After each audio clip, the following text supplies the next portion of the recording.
Assalamualaikum warahmatullahi wabarakatuh. Nama saya Nurul Alia Fatihah binti Nurul Azman, nama matrik 266747. Saya akan menerangkan tentang latar belakang organisasi berkaitan kepuasan kerja, prestasi kerja dan kerja dari rumah. Jabatan Tenaga Kerja Semenanjung Malaysia merupakan salah sebuah daripada 12 buah jabatan yang ditubuhkan bawah Kementerian Sumber Manusia Malaysia. Jabatan ini berfungsi untuk menjaga kepentingan pekerja-pekerja yang bekerja di bawah sektor lombong dan peladangan. Jabatan Buruh dan Jabatan Perhubungan Perusahaan telah digabungkan bagi memberi tumpuan kepada pertikaian yang membabitkan antara pekerja dan juga persatuan. Jabatan ini telah ditubuhkan pada 1912 bagi memastikan perubahan berlaku supaya institusi buruh menjadi lebih lancar dan sistematik. Jabatan Tenaga Kerja Semenanjung Malaysia telah melaksanakan pelbagai perubahan dan pembaharuan dari segi sistem kerja, pengambilan dan kawalan terhadap pekerjaan bagi mencapai objektif utama organisasi iaitu kepentingan masyarakat dapat dilindungi serta dapat memajukan kebajikan masyarakat di dalam industri.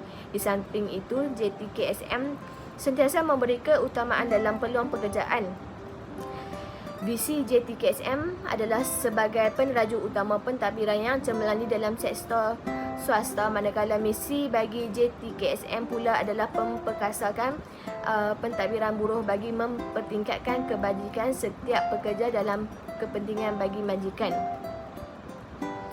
Fungsi JTKSM bagi mencapai matlamat utama organisasi mereka ialah menyelesaikan aduan berkaitan pemburuhan dan menyelesaikan kes-kes berkaitan di Mahkamah Buruh. Terima kasih.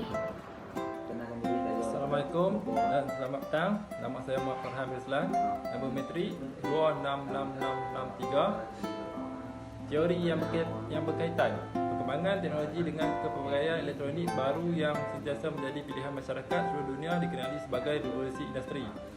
Dengan anggaran penduduk dunia yang hampir mencecah 7.6 bilion, ini menjadikan industri sentiasa melakukan pembaharuan dalam setiap alat-alat elektronik dan teknologi yang digunakan untuk kegunaan harian serta kegunaan bekerja di dalam industri.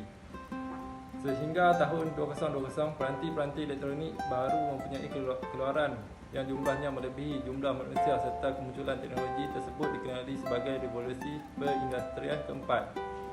Revolusi industri telah diperkenalkan oleh Arnold Toynbee, iaitu seorang sejarawan terkenal.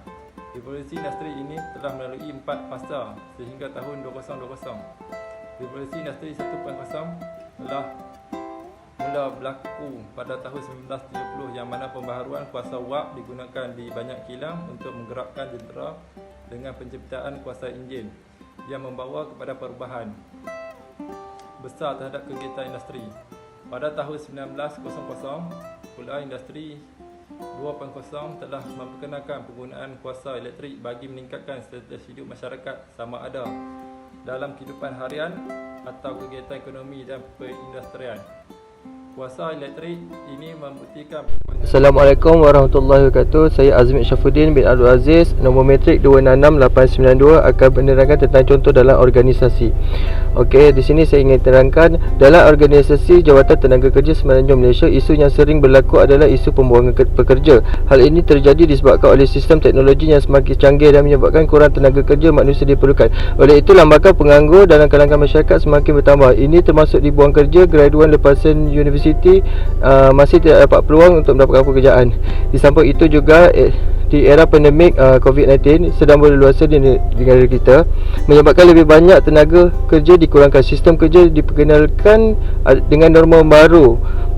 Ini kerana semua sektor ekonomi tidak dibenarkan menjalankan aktiviti perniagaan bekerja dan menjalankan rutin harian seperti biasa. Pekerja digalakkan bekerja dari rumah, iaitu work from home, yang mana aktiviti ini memberi kesan pada pekerja, ya. Seterusnya, selain itu, isu penyebaran berita palsu sering dikaitkan dengan revolusi industri 4.0. Oleh kerana ledakan industri yang semakin cepat ini, isu menjadi ancaman kepada yang lain.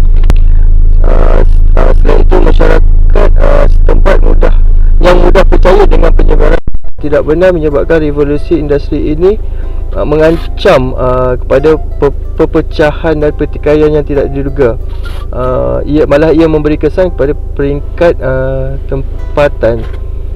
Seterusnya, cabaran lain yang dialami dalam isu ini adalah berkaitan tentang penyusutan terhadap moral pekerja. Kekurangan motivasi menyebabkan kepuasan pekerja semakin berkurang.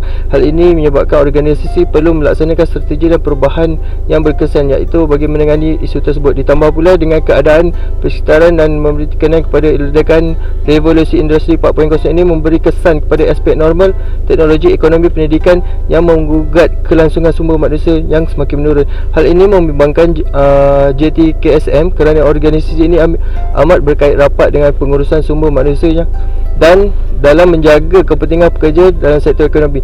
Ia menyebabkan daya bersaing organisasi mengalami penyusutan serta memberi penjejasan produktiviti di dalam organisasi dan negara.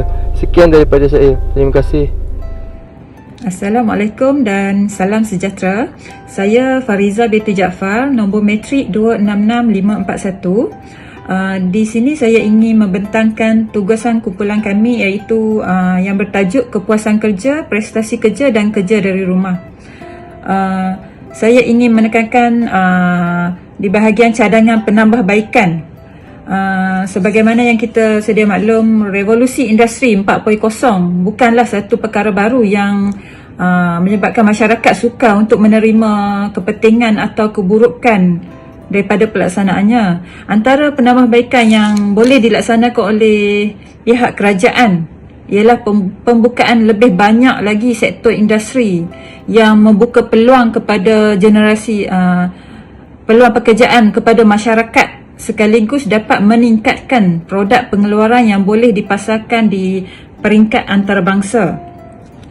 Penambahbaikan sumber manusia dan kepentingan organisasi dalam menangani cabaran berdepan dengan revolusi industri 4.0 ini dapat amat memerlukan pengetahuan yang luas dalam mengalami perubahan persekitaran terhadap organisasi. Pengabaian aspek latihan dan pembangunan sumber manusia serta kurangnya kesedaran mengenai kepentingan boleh menyebabkan organisasi bakal berdepan cabaran menangani industri 4.0.